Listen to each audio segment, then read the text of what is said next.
But one time, I have this question while sitting there at the back. Nakaupo ko dun, I was listening to one of our tithes and offering, and I have this question. My question is, why do sometimes Christians have a hard time listening or obeying God's instruction? And sometimes yung Christians, nagde-debate pa sila if we have tithes as a New Testament believer. And sometimes yung ibang Christian naman, they have no idea, hindi sila aware na nirarab nila si God. Na-ask nyo na ba yung ganong question? When clearly, nakikita naman natin sa verse, yung reason, right? We know, from this verse, we know how we rob God, and alam naman natin. So, yun yung question ko that time while sitting there at the back. And thinking of this, actually, na-realize ko, niremind ako ni Lord, I was reminded by the Lord of one of my season. This is yung way ng pag-answer ni Lord dun sa question ko. And I was reminded by a season of mine. And I would say, this one is a dark one. Ooh. A dark season. And let me explain to you bakit ko nasabing dark season. This is, nangyari to probably a couple months ago, okay? And let me share to you a story kung paano ako napunta doon sa state na yon. So, that time, I was preparing for my baby Gideon. Nagpe-prepare ako ng, I was preparing for the pregnancy, sa process, and sa bills ng kay baby Gideon. And that time, I have a work noong time na yon. And yung work ko is, I need energy for that work, and at the same time, I need time para sa work na yun. But, yung work na yun, nagpo-provide siya ng more than enough. So what happened is, nagplan kami ni Jan, church agreement. So we kami agreement ni Jan, nag-usap kami, sabi ko, this is what we need to do. Binilang namin yung days, months, and weeks. Sabi ko, by this time, we're all good. Nakaset na yung plan. Alright? But then, something happened with that work. Suddenly, bigla siyang nawala. Kinlow siya, bigla siya nawala, at hindi na siya nasundan. So, the next thing that I do as a father, as a husband, as a leader, ano yung next na gagawin ko? So, I went back sa original na ginagawa ko. Yung work na yun is actually is a side work lang dapat. But I went back to my original work. What happened next is I found out na nag-domino effect siya because I'm spending so much time on that work, which is good naman noong season na yon, but marami pala ako nawala. Nawala yung mga projects ko, nawala yung mga naibigay sa iba because mababa yung output ko. So what I did next is, I went to those people na alam ko may leads, right? May leads or may future project na sinabi nila sa akin. So I messaged them, tell them my story, what happened, ganyan. So after that, I found out na most of them are not able, not in this season, maybe busy, okay? So nakita niyo yung pattern, umiikot. So yun yung naging cycle niya hanggang sa naubos yung months, naubos na yung months, naubos na yung days, weeks na lang, malapit na lumabas si Baby Gideon. Okay? As a father, as a leader, naramdaman ko yung pressure ng time na yon. So, nung I was feeling ko I'm alone, that time napunta ako sa dark side ng mind ko, sa dark space ng mind ko. And in-entertain ko yung lie ng enemy. You know what, church? You can be a leader. You can be a part of the church. If you don't have that deeper relationship with the Lord, pwede mo ma-entertain yung lie. So, nandun ako sa dark season in that time. I feel alone. I feel sad, lonely, angry, jealous. Lahat ng emotions. And nahihirapan sila sa bahay kasi hindi ako masyado masaya, no? Nahihirapan sila sa bahay, si Jan. Nahihirapan sila sa akin makipag-communicate. Even yung mga friends na close sa akin, nararamdaman nila yun. Kasi because na-entertain ko yung lie. So, I was pushing to reach my goal. And church, nakatch nyo ba yung reason kung bakit ako nandun sa dark moment na yun? Nakatch nyo ba? No? No? It is because I was leaning on my own understanding. Nung nagplan ako and feeling ko nag-close yung plan, pinush ko yung possible ways without really asking the Lord. Akala ko I can do that on my own strength. I was leaning on my own understanding. Ano sabi ng Bible sa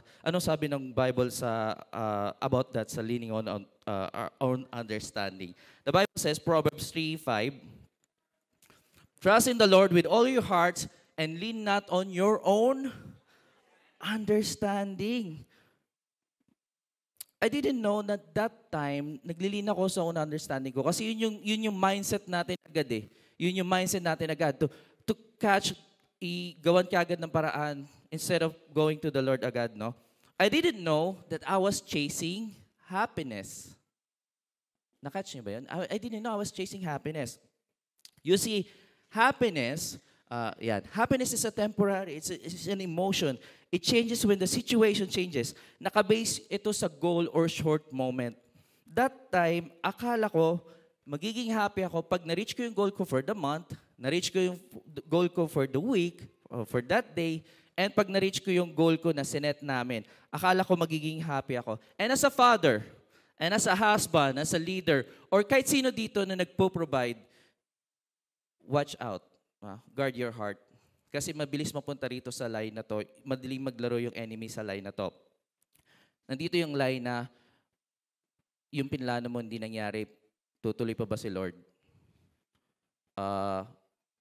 Sure ka ba na kaya tong gawin ni Lord?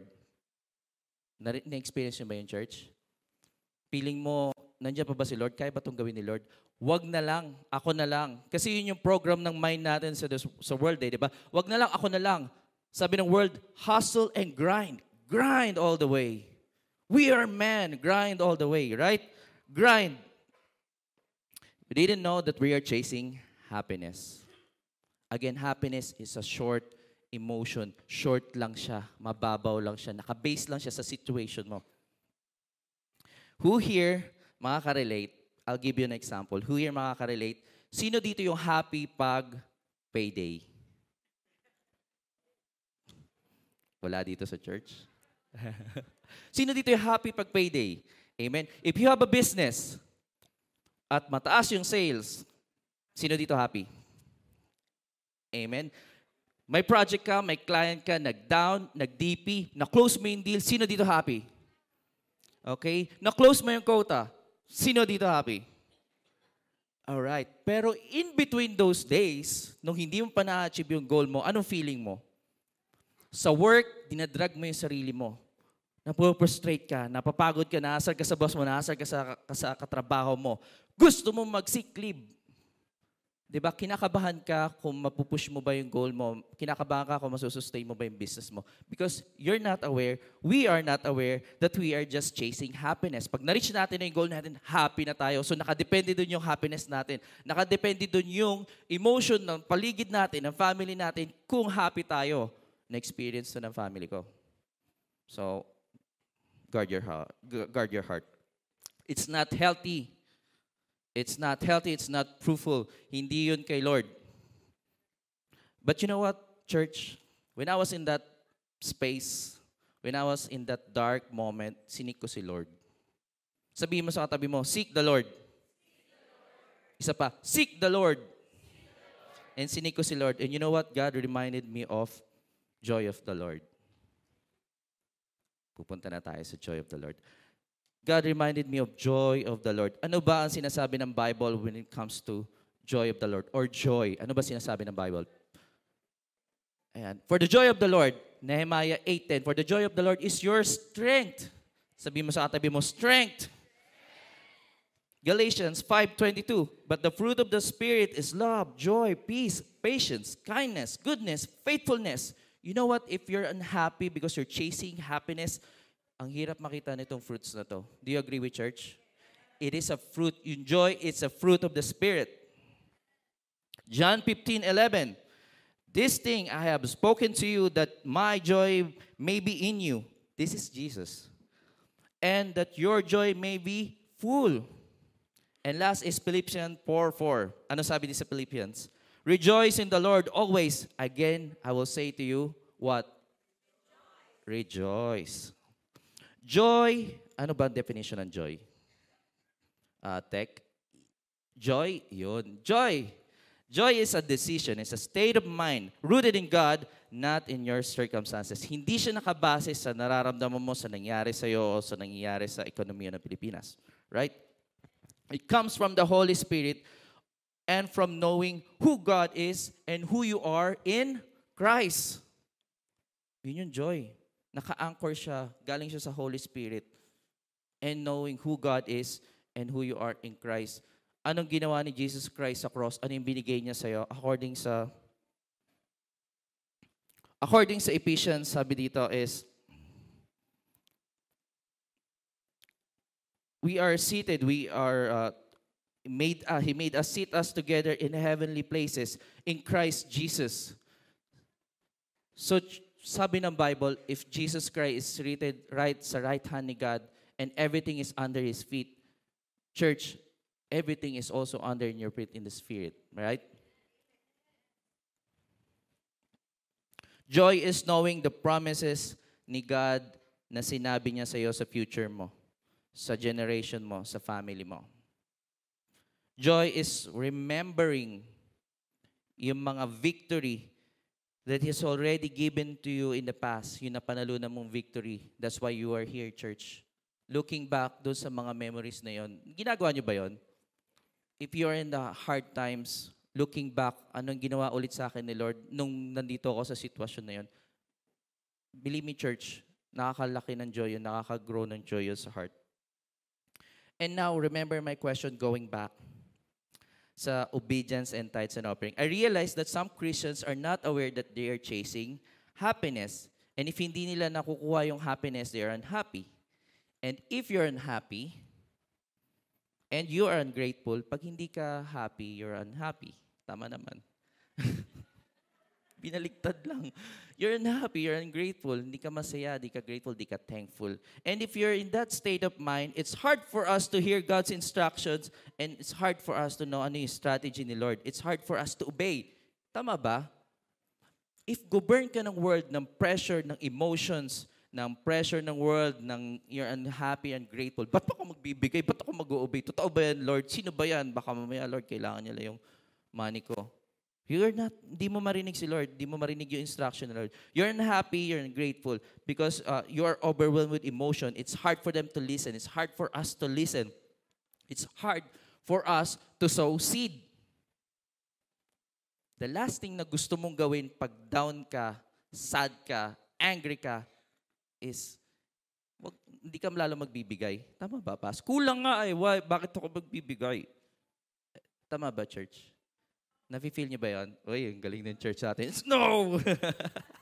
Well-trained, Pas. Well-trained. Alam na alam nila. It's hard for us to sow seed. Hindi natin alam kung sino. What kind of seed? Kaninong seed? Sino-kanino is a seed? Kaninong church? Kaninong ministry?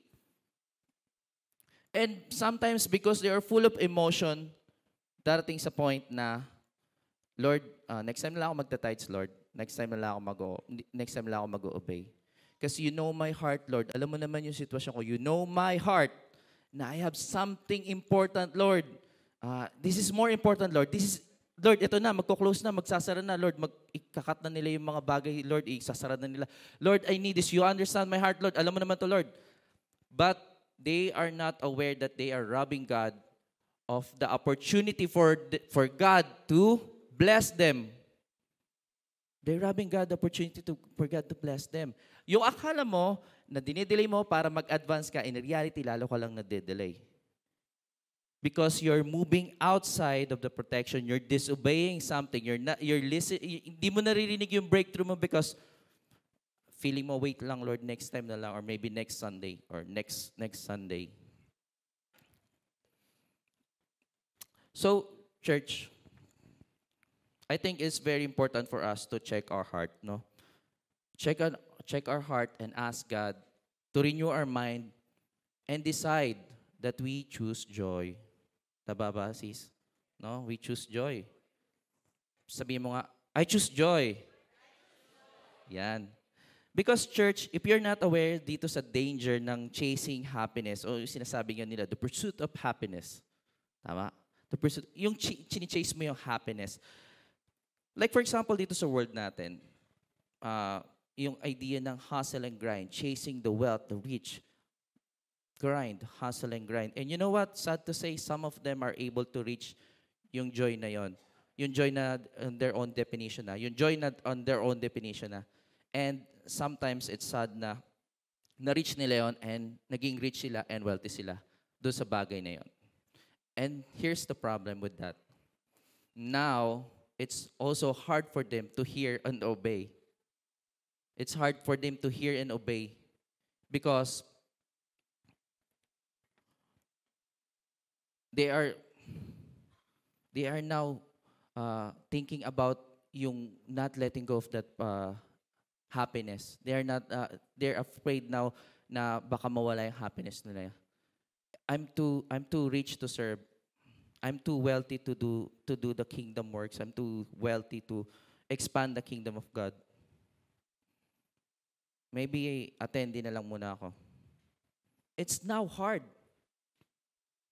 So church, whether you're chasing happiness and in between frustrated ka and you're unhappy and you cannot hear God, it's hard for you to obey.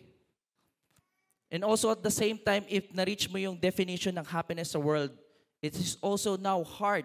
It's hard now because takot na baka ma-shake at baka mawala because they don't have the joy of the Lord. They're clinging on that happiness, yung emotions na yun. It's now hard. It's now hard to hear. So, it's as a believer, we need to check our hearts. And we need to understand, ano yung joy of the Lord? Ano yung deeper, really, ano yung way in order for me to have the joy of the Lord? It's in the relationship. It's in the deepening of the relationship and knowing God.